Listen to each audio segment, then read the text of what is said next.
Salut, salut Gilles. Comme on est le lendemain de Pourim, on va essayer d'avoir quelques ridouches qu'on a pu avoir pendant Pourim, Ouais, ouais. peut-être. Puisque Purim, c'est toute la notion de d'éternité, de Netzach, qui se relie à la création même. On est dans l'événement primordial à Purim. C'est pour ça que Purim est la seule fête qui restera jusqu'à la fin des temps, alors que les autres fêtes disparaîtront. Mhm. Donc ça a quelque chose de l'ordre de l'éternité et de l'ordre je dirais, de l'essence même de la création du monde. Donc on revient un peu sur le texte pour avancer. Dans page Ouais. 46, je te laisse un peu le lire et puis on avance. Alors ainsi, le monde comporte des lieux et des sites supérieurs les uns aux autres. Voilà. Alors, donc, exactement ce qu'on disait, c'est que, y compris pour le Zohar, la Kedusha, la sainteté, se décline aussi sur le mode spatial. Il y a des sites supérieurs, des lieux et des sites supérieurs. Et le Zohar commence par nommer quoi? Le Jardin d'Éden. Le Jardin d'Éden est le bras droit de l'univers. Une belle formule. Mhm. Qui comporte des lieux et des sites supérieurs les uns aux autres. Et là se situe l'arbre de vie et l'arbre de la connaissance du bien et du mal. Voilà. On est donc, le Zohar dit, voilà, il a des lieux supérieurs. Et ce premier lieu-là s'appelle le Jardin d'Éden. Et ce qui est extraordinaire, c'est que dans ce Jardin d'Éden, on a aussi bien l'arbre de vie, Etz Chaim, qui est évidemment l'arbre de la Torah, et l'arbre de la connaissance du bien et du mal, qui est notre monde à nous, où le bien et le mal sont mêlés en permanence. Et voilà, dans l'un de ces palais est une place cachée et dissimulée aux yeux de tous. Et nul ne connaît son emplacement, à l'exception d'un seul oiseau qui survient chaque jour à 3 reprises et pépit parmi les arbres du jardin, disant l'oiseau même trouve une maison, en citant donc un verset des psaumes. Alors dans le Zohar, il y a plein d'endroits où on dit qu'il y a un langage des oiseaux qui vont véhiculer la parole de Dieu. Les oiseaux ont un langage, ils pépient et c'est quelque chose de très particulier. On dit que par exemple Salomon, le roi Salomon, connaissait le langage des oiseaux. Et ça véhicule un message divin, le langage des Mhm. oiseaux. C'est ce que dit ici le Zohar. D'accord. Ouais. Ouais. L'oiseau, c'est le symbole de l'oiseau dans le Zohar, très important. On le retrouve à plein d'endroits. Et on dit qu'il y a même, par exemple, il y a une Gemara aussi, pas seulement le Zohar. Il y a une Gemara qui dit qui va annoncer la venue du Messie? Un oiseau qui s'appelle le Shrak Shrak. Alors, ce qui est extraordinaire, c'est que la Gemara dit que le Shrak Shrak, c'est intraduisible en français, ça s'appelle un oiseau, c'est un oiseau impur. Donc, qui va annoncer la venue du Messie? Un oiseau impur. Donc, le paradigme, la symbolique de l'oiseau est très important pour annoncer, pour faire le passage d'un d'un stade à un autre de l'histoire. On parlait d'historiosophie à propos de Manitou. Et l'oiseau est ce symbole-là qui va nous permettre, qui va nous faire comprendre qu'on passe à un autre stade de l'histoire. Et cet oiseau-là, on connaît une place cachée et dissimulée qui survient chaque jour à 3 reprises. Donc, au moment de 3 reprises, évidemment, c'est les tefilot, c'est les prières.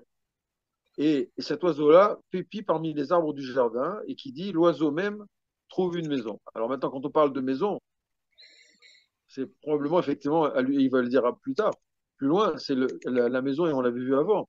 C'est une allusion évidemment au Beth Amikdash, Bait. Mhm. Ça s'appelle pas que Mikdash, ça s'appelle Beth Amikdash, la maison de la sainteté. On aurait pu dire que le Mikdash. Non, Beth Amikdash, c'est une maison, c'est la maison de Dieu. C'est pour ça que chaque synagogue qui est Mikdash Meat est appelée Bait Lachem, donc d'où le respect qu'on doit effectivement à chaque Beth Knesset. Donc l'oiseau est là, il va pépiller 3 fois par jour, donc au moment des prières, pour se retrouver quelque part dans le temple. Hein, et va annoncer la venue du Mashiach. Donc on a ici, à travers cette allégorie du Zohar, en fin de compte, toute une dimension historiosophique qui va nous faire, qui va faire allusion à toute la péripétie de l'histoire, à travers donc les événements historiques jusqu'à la venue du Mashiach et jusqu'à la construction du Beth Amikdash. C'est ici, je crois, dans cette allégorie de l'oiseau et de l'endroit secret, je pense que c'est ça tout ce qui se cache derrière ce texte-là, donc la dimension historiosophique de la venue du Mashiach et de la construction du Beth Amikdash. Ah, c'est intéressant par rapport à Pourim aussi, hein, parce que Pourim, c'est aussi la notion du cachet, quoi. Complètement, C'est- bien sûr. Mhm. Donc, Et pourquoi c'est caché? Parce qu'effectivement, ce sont des événements historiques qu'on ne pourra comprendre qu'au fur et à mesure quelque part, de la maturation de l'histoire. Pourquoi est-ce que l'histoire dure 6000 ans? Pourquoi? Parce qu'il faut forcément une maturation. Je veux dire, si on amenait les choses de but en blanc, ça c'est un des grands secrets de la pensée du Ramchal. C'est la notion de gradation, adraga. On ne peut comprendre les choses qu'à travers la adragatiout, qu'à travers la gradation. C'est pour ça que Dieu a créé le monde en 6 jours. Il aurait pu le créer en une journée. Il l'a créé en 6 jours pour que nous, hommes, puissions comprendre les différents événements qui vont accompagner donc la création du monde de façon graduelle, progressive. La notion de progrès, la notion d'évolution progressive est très importante pour comprendre le sens de l'histoire. Et par cet oiseau, regarde bien comment le Zohar continue, par cet oiseau, les âmes connaissent leurs signes. Alors maintenant, Mofsik a une note, il dit à quoi se réfèrent ces signes? Le texte ne le dit pas. Peut-être indique-t-il leur tour de chant dans le chœur qu'elle compose. Voilà. Donc il y a une sorte de chant qui va s'élever, hein, puisque toute la Torah n'est que chant. Hein. La Torah est nikret shir. Hein. La plus grande dimension de la Torah, c'est le chant. Et donc, par cet oiseau, donc par le chant des oiseaux, les âmes connaissent leurs signes. Donc, à travers le chant, à travers la musique, les âmes vont pouvoir se reconnaître. Au moment où elles acclament et disent des louanges, et au moment où elles étudient la sagesse pour connaître. Et là, de nouveau, toujours pareil. Donc, il faut toujours associer et l'étude, donc le sérel, à proprement dit, et une dimension qui est au-delà du sérel, qui passe par la musique, par le chant. Et ce chant-là, il est même au-delà du chant humain, il est véhiculé par le chant des oiseaux. Et ces oiseaux-là vont arriver jusqu'à des endroits secrets, des palais secrets que eux seuls connaissent. Donc on est ici vraiment dans une allégorie de sainteté de l'espace et de l'être, hein, puisque ça passe aussi bien par le chant des hommes, par le chant des oiseaux, que par un endroit secret qui est symbolisé, entre autres, à mon avis, par le Beth Amikdash. Hmm. Et cet oiseau, et le texte continue, puis cet oiseau rentre dans le palais en question. Il se cache et se dissimule et demeure inaccessible. Et l'hirondelle, c'est l'âme sainte qui s'élève vers l'en haut et qui est affranchie. Donc voilà, donc on a ici une ascension spirituelle extrêmement élevée qui se fait étape par étape. L'oiseau rentre dans le palais en question, il se cache. On voit que donc tout se fait dans le voilement, dans le cachement. Rien n'est clair ici, parce qu'on est ici dans des palais extrêmement élevés, où se trouve Akadosh Baruch Hu, va se dévoiler et Akadosh Baruch Hu et son Messie. Tu m'excuses, hein, c'est une expérience personnelle, c'est fou que ça parle des hirondelles, parce que moi j'ai beaucoup bougé pendant ce Purim. J'ai été d'abord à Tel Aviv, où j'ai presque visité le monde entier. Cette ville est incroyable, avec toute la multiplicité de gens. Et comme c'était Purim, beaucoup de gens sont déguisés, mais des fois on se demande qui est déguisé, qui est pas déguisé. Et après j'ai été à Eilat, chez ma sœur, passer Shabbat. Et à la fin de Shabbat, je savais pas exactement à quelle heure sortait Shabbat, j'étais sur le balcon et je regardais le ciel pour voir les étoiles. Et qu'est-ce que j'ai vu? J'ai vu une danse d'hirondelles. Et elle venait Ah comme ouais. ça, presque, elle rentrait dans le balcon, elle repartait. Vraiment, j'ai vu un spectacle de folie, tu vois. Donc, je connaissais un peu l'histoire des chants des oiseaux. Il y avait cette danse des oiseaux. Puis et c'est vrai que l'hirondelle puisqu'on en parle beaucoup là de cet oiseau l'hirondelle, hein. Alors, Euh, il dit là que l'oiseau se réfère à la sphira Malchut et l'hirondelle se réfère à la sphira Bina. Donc ah, l'hirondelle, ouais. Donc, l'hirondelle, c'est un symbole extrêmement élevé de la sphira Bina. L'eau pachot ouais, misé. Donc c'est pareil à l'hirondelle. ah, Voilà, l'hirondelle, c'est un vrai cadeau alors, hein. ouais, Ouais. l'hirondelle, c'est un symbole extrêmement puissant. Alors, Voilà.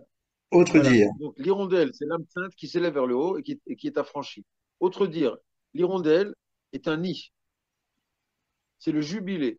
Ben, c'est pour ça que l'hirondelle est Ah oui, associée c'est à pour la ça que sphira c'est Bina, Bina, d'accord, 50, ouais. parce que le jubilé, c'est 50, évidemment. Et la Ouais, Bina, c'est 50. ouais. Et car il est marqué, vous proclamerez la liberté, le dror, voilà. Donc ici, il fait une sorte de Xerashava, alors que d'ailleurs, dror, c'est en hébreu biblique. L'hirondelle, en hébreu moderne, c'est snin, c'est un autre mot. Mais là le texte de la Torah dit Dror pour nommer l'hirondelle. D'accord. Et la libération, donc libération et l'hirondelle, c'est le même mot Hmm. dans les psaumes et dans le Chumash. Et son nid, donc le nid de l'hirondelle, c'est quoi? La sagesse d'en haut. Voilà. Et oiseau et hirondelle, l'un est en bas, l'autre en haut. Donc oiseau, c'est la sphirat Malchut. Hirondelle, c'est la sphirat Bina, sphirat d'en haut. Donc le texte le dit clairement. Oiseau et hirondelle, donc Ouais. ce sont les deux faces féminines, puisque aussi bien Malchut que Bina représentent la face féminine des sphirotes. Ouais. Le féminin d'en haut et le féminin d'en bas. Hein. Les deux C'est et ça, aussi. Les les deux deux et haies de d'Akadosh Sphirat. Baruch Hu. Tout à D'accord. fait. Et cette union entre, parce que là, on retourne un petit peu sur cette notion de masculin-féminin encore. Et cette union entre ces deux niveaux, féminine, parce que Bina c'est féminin, Malchut c'est féminin, et va se faire par le Vav, Zairanpin, le petit visage. VRNPIN, exact. Donc le travail qu'on a à faire, nous, en tant qu'humains, c'est cette reconnexion, cette réunification, je sais pas, en tout cas, cette relation, en tout cas, du et d'en haut, de la Bina, avec la Malchut. Et donc c'est aussi en relation avec la notion de connaissance et de réalisation. Parce Oui, que la Bina, oui, c'est oui. l'intelligence aussi, c'est le discernement, Voilà. C'est le c'est un certain discernement. niveau. Ouais, C'est le discernement, oui. ouais. Et alors, l'association de Bina et Malchut, le Harizal va nous dire c'est ce qui se passe à Yom Kippour. À Kippour, au moment de la Neila, donc on monte à la Bina. La Malchut monte jusqu'à la Bina. Alors qu'à Purim, on monte jusqu'où? Chokhmah. Jusqu'à Chochma. Jusqu'à Chochma. Mhm. Donc c'est pour ça que le Zohar, dans les Tikkun Zohar, dans le Tikkun 21, le Zohar dit Yom Kippourim, Ke Purim. C'est ça, C'est-à-dire oui. que Purim est plus grand que Kippour. Kippourim, c'est comme Purim. Mhm. Pourquoi? Parce qu'à Purim, comme je l'ai dit, c'est de l'ordre de l'éternité. Donc on est au niveau de la Sphira Chorma. Et le Harizal dit c'est le dévoilement de Yesod de Abba. Parce que Mordechai et Moshe avaient leur Neshama dont l'origine était dans la Yesod de Abba. Et à Purim, c'est ça qui se dévoile. D'accord. C'est au-delà des Kélim. Il n'y a plus de Levouche, il n'y a plus de Kélim, il n'y a que de la Chorma, il y a que la Neshama qui se dévoile. Donc on est encore plus grand qu'à Kippour. Mais là, donc, dans ce que nous dit ici le texte à propos donc, de l'oiseau et de l'hirondelle, on est au niveau du dévoilement et du rapprochement des deux formes féminines que sont Bina et Malchut. Et c'est représenté par l'oiseau et par l'hirondelle. Oui, parce que ce qu'on doit ajouter, je crois que le texte va en parler derrière, c'est que comme la Bina, c'est aussi Ima, la mère, donc qu'est-ce que fait une mère? Elle enfante. D'accord? Après la Non, relation Abaï, alors, après Chokhmah, parce qu'on parle de Chokhmah, après la relation Chokhmah-Bina, c'est-à-dire Abba-Ima, papa-maman, d'accord? Il va y avoir une forme d'ensemencement qui va se faire dans Bina. Et après, il va y avoir la gestation et l'accouchement. L'accouchement du petit visage, qui sont représentés par les six séphirotes inférieures. D'accord?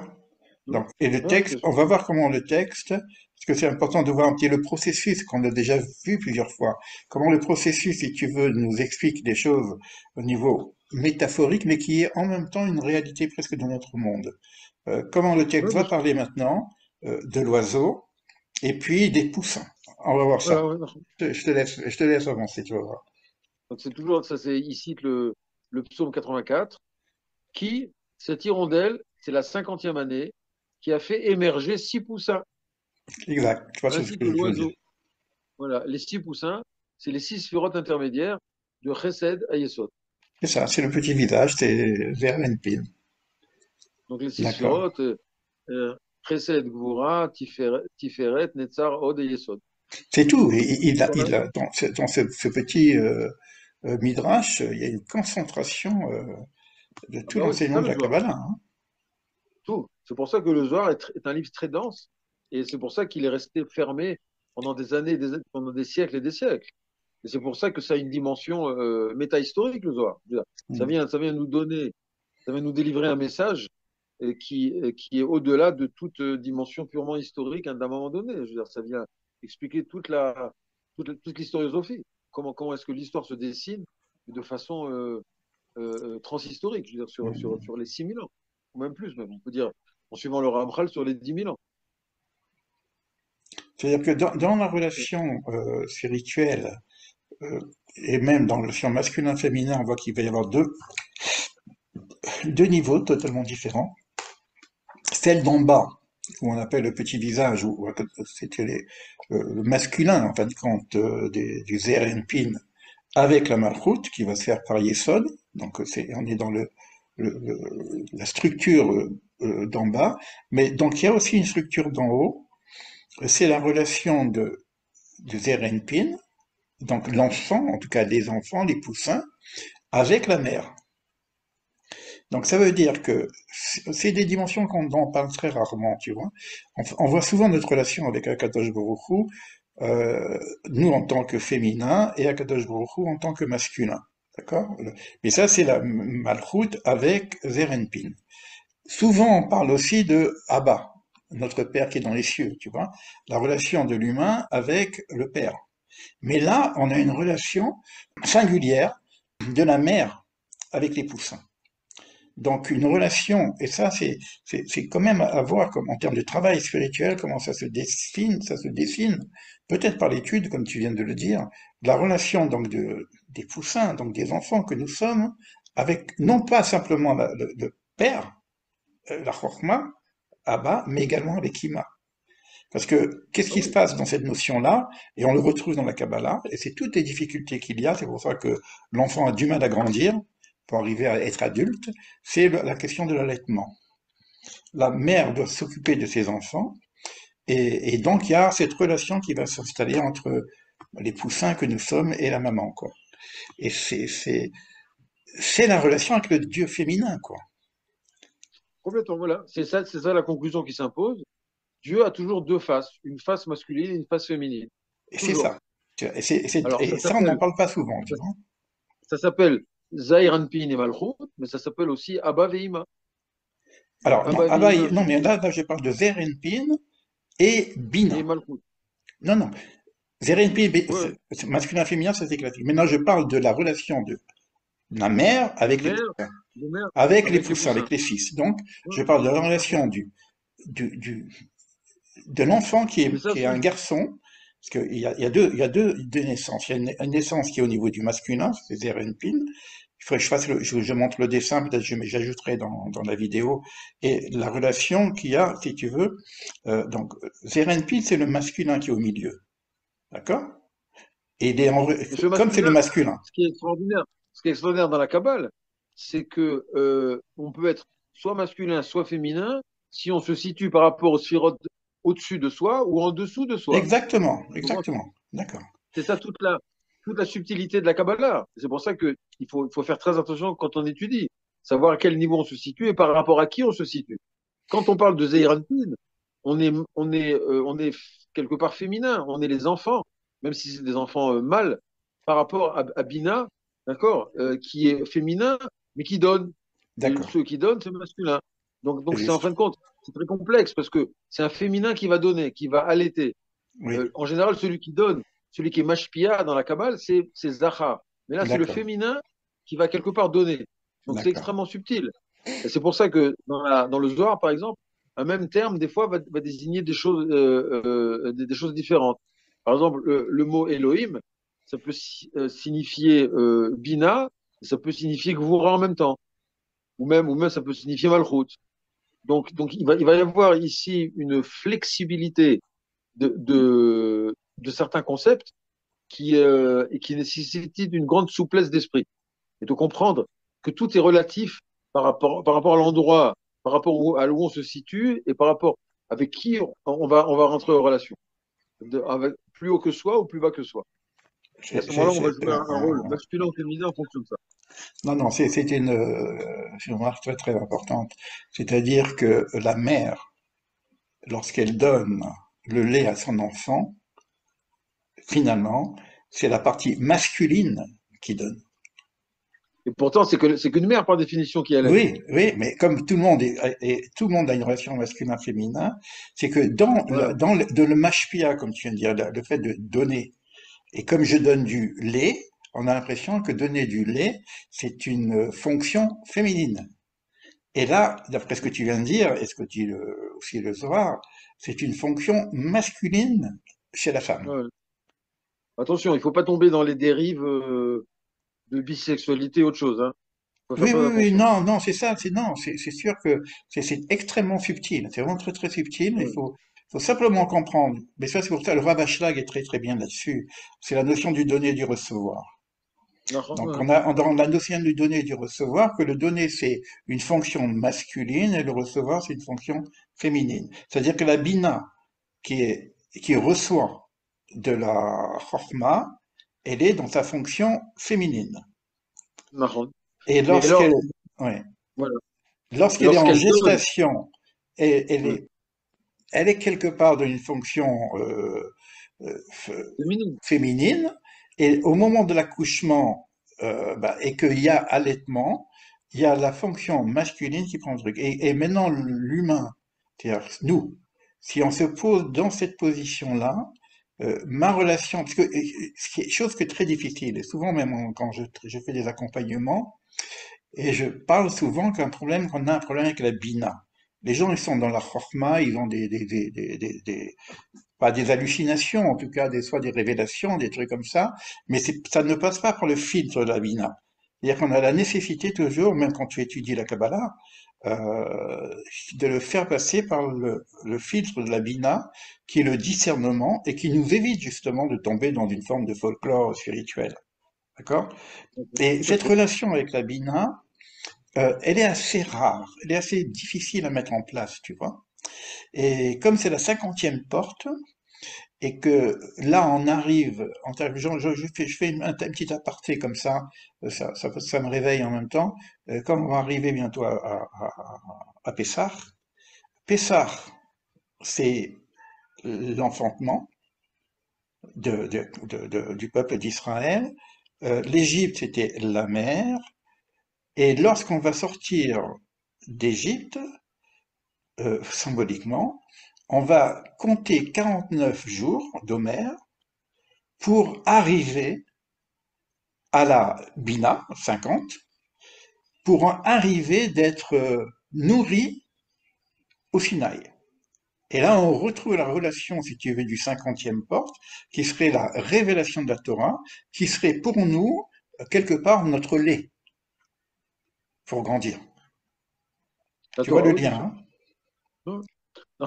Donc tout se tient et on voit on va appeler ça, on va dire, une dualité dans une même sphéra qui peut jouer effectivement masculin-féminin. Et c'est de nouveau, on revient à Purim, c'est le sot de Purim, où on est dans l'unité, où on ne peut plus différencier entre Aman et Mordechai, parce qu'on est comme disait Manitou, dans le monisme radical de l'essence du monde. On est dans le monisme, on est dans l'origine. D'accord, à Purim. Donc on ne peut plus le distinguer. Et pour ça, c'est très dangereux parce que dans ce monde-ci, évidemment qu'il faut distinguer entre le bien et le mal, entre Hmm, Israël et Aman, entre Israël et Amalek. Mais hmm. à l'origine, c'est Dieu qui a formé tout ça. Comme dit le Ramban Nachmanide, toute la Torah, ça n'est qu'une suite de noms de Dieu. D'accord, d'accord. C'est-à-dire que même quand tu lis Amalek et Lavan, etc., c'est des noms d'Akadosh Baruch. Hmm. Bon, c'est vrai que moi j'anticipe un peu le texte, mais bon, avance parce que le texte il nous donne des choses incroyables. Je te laisse avancer sur Ah, le texte parce que je vois que ok. ma question, j'avais pas vu sur le texte, hein, ma question était cette relation justement avec les poussins entre guillemets et la bina, et là il en parle maintenant. Il en parle Regarde, le et là il y désir, a il y a une question qui va se poser pour nous. Vas-y. C'est le le désir de désir ce des poussins. poussin, le désir de ce poussin se porte sur les deux autels, l'autel intérieur et l'autel extérieur. Alors c'est ça. Hein. C'est quoi ces hôtels-là Donc maintenant? il dit C'est que l'autel extérieur se réfère à la sphira de Malchut, c'est la ça. Shrina, et l'autel intérieur se réfère à la sphira Bina. Donc on a de nouveau cette dualité, cette relation entre Bina et Malchut qui se retrouve au niveau des deux Ouais. autels du Beth Amikdash. ils reçoivent de l'hôtel intérieur et donnent à l'hôtel extérieur. Tu vois, la notion de donner-recevoir, on retrouve ici, là. Voilà, toujours pareil. C'est-à-dire que Tout est, tout est bien. ces six poussins, en tout cas avant la Zerenpin, c'est exactement ce que tu as Ouais, dit en même temps, hein. Mais c'est vrai que le tech, on a un peu devancé le tech. C'est que cette notion-là va jouer ce double rôle. Il va être un d'accord. niveau masculin et un niveau féminin. Il va être féminin lorsqu'il va recevoir de la bina, et il va être Ouais, masculin lorsqu'il va donner à la malchoute. d'accord. Voilà. Donc, C'est, mon c'est, roi et mon Dieu. Voilà, et hmm, c'est pour ça qu'ils reçoivent de l'hôtel intérieur et donnent à l'hôtel extérieur. Donc, tu vois, exact, ouais. il y a ces deux dimensions-là de recevoir et de donner. Et à ce moment-là, il cite de nouveau le psaume 84. Mon roi et mon Dieu. Mon roi, donc, c'est l'autel extérieur. Mon Dieu, c'est l'autel intérieur. Donc, on est toujours dans cette dualité-là de recevoir et de donner, et qui se situe aussi au niveau donc, des termes de roi et de Akadosh Baruch Hu. Donc, Tu vois, Gilles, pour moi c'est important parce que là, de temps en temps, comme ça, moi aussi, je m'évade. Je posais la question tout à l'heure au niveau de l'individu. Comment l'individu peut réaliser en lui-même cette connexion masculin-féminin? Et là, on a un code quelque part. Euh, Toi, comme moi d'ailleurs, l'enseignant. L'enseignant, il reçoit lorsqu'il étudie. Donc, il est dans sa fonction féminine. Et lorsqu'il enseigne, il est dans sa fonction masculine. Ça veut dire que l'étudiant, qui lui est étudiant de la sagesse et qui est en même temps transmetteur, donc cette relation spécifique de l'enseignant qui est récepteur et émetteur, il réunit en lui le masculin-féminin. ouais, d'accord. Il y a même une Torah, un Torah Trabat qui dit ça. Que l'enseignant doit se faire petit pour faire passer sa pensée à son élève, mais en même temps, il doit recevoir toutes les lumières qui viennent d'en haut. Donc, il y a C'est ça, cette oui, double c'est ça. dimension-là de quelque part d'ouverture vers le haut et de, on va dire, de focalisation, de concentration vers le bas, vers l'élève. Donc, il y a toujours pareil, cette double dimension-là, ce double mouvement-là, de haut en bas Ouais. et de bas en haut. Et Toujours, ça toujours peut ça. Donc, expliquer, on avance beaucoup, mais c'est pas grave, on le retrouvera, ça peut expliquer la problématique que nous avons du côté du bas, qu'on appelle la Shvirat HaKelim. On sait qu'il y a eu une fissure au niveau de la relation masculin-féminin vers le bas. Et c'est quoi cette fissure? C'est les séphirotes recevaient la lumière, mais la redistribuaient pas. Et donc il y a eu explosion. C'est qu'à partir du moment où, si tu veux, je ne fais qu'apprendre, apprendre, apprendre, et qu'il n'y a pas une rediffusion, bah, il peut y avoir une forme de shirat kelim, c'est-à-dire que ouais, j'ai un trop plein, parce que moi ce que j'aime bien, si tu veux, pour bien apprendre, il faut enseigner. D'ailleurs, on va retrouver ça avec la grammaire. L'omed, ouais. c'est j'apprends, et pour apprendre fortement, c'est le piel, l'élamed. Donc je passe du lomed, j'apprends, et l'élamed, j'enseigne. Tu C'est vois? pour ça que l'homme, il est talmid chacham. Donc, il est talmid, c'est-à-dire il est étudiant, mais en même temps, il devient chacham, donc il va enseigner. Donc, il Exactement. ne peut pas y avoir de dissociation entre le limoud et l'enseignement. Et ça se trouve donc dans cette formulation-là qui résume tout, talmid chacham. Ah. On est obligé Donc c'est vachement d'associer les intéressant deux. parce que finalement, Un bon, chacham, il est toujours talmid. bon, S'il on a arrête un d'être point là. talmid, Voilà, on a ce point là. Moi souvent je dis, c'est quoi ton métier? Moi je suis étudiant, étudiant de sagesse. Mais on sait que j'enseigne aussi. Mais être étudiant est fondamental. Puisque sinon, qu'est-ce que je peux enseigner si j'ai pas reçu? Maintenant, si je ne fais que recevoir, même tous les étudiants, même en Polytechnique, tous les étudiants, ils apprennent pas pour apprendre, ils apprennent pour faire quelque chose de leur étude. Et c'est à la retransmission, à la construction de quelque chose, grâce à ce que j'ai appris, que ça donne du sens à l'apprentissage. C'est intéressant, apprentissage. On est apprenti de la sagesse, crois-moi. On retrouve. c'est pour ça que Ouais. moi, j'ai beaucoup de mal à ne faire qu'étudier, à emmagasiner du savoir si ça ne doit pas être après redistribué aux autres. À quoi ça sert? Alors, effectivement, je m'enrichis à moi personnellement, mais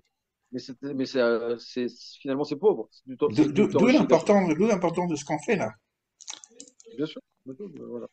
En tout cas, bon, moi, je suis non, vraiment, on a trouvé quelque chose, même au niveau individuel, de cette relation masculin-féminin à l'intérieur de soi-même, par ce qu'on est en D'accord. train de dire.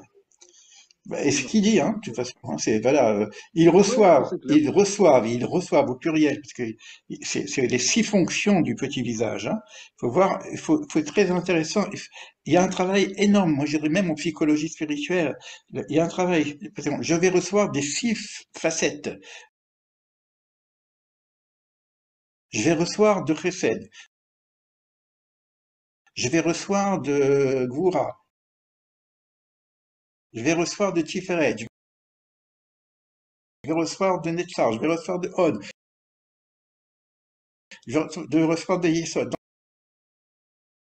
Il y a une structure siphérotique, si tu veux, de 6 réverbères qui reçoivent la lumière, un influx lumineux, et après ils vont éclairer le monde. Ils vont éclairer la malchoute. Tu vois, Tout donc, à fait. ouais. Donc c'est Et la exactement ce qui. malroute elle-même, après, la malroute elle-même, elle va donner en enfantant les âmes d'Israël, Ouais, ouais, ouais, avec les mondes de Bria, Yetzira et Asiya.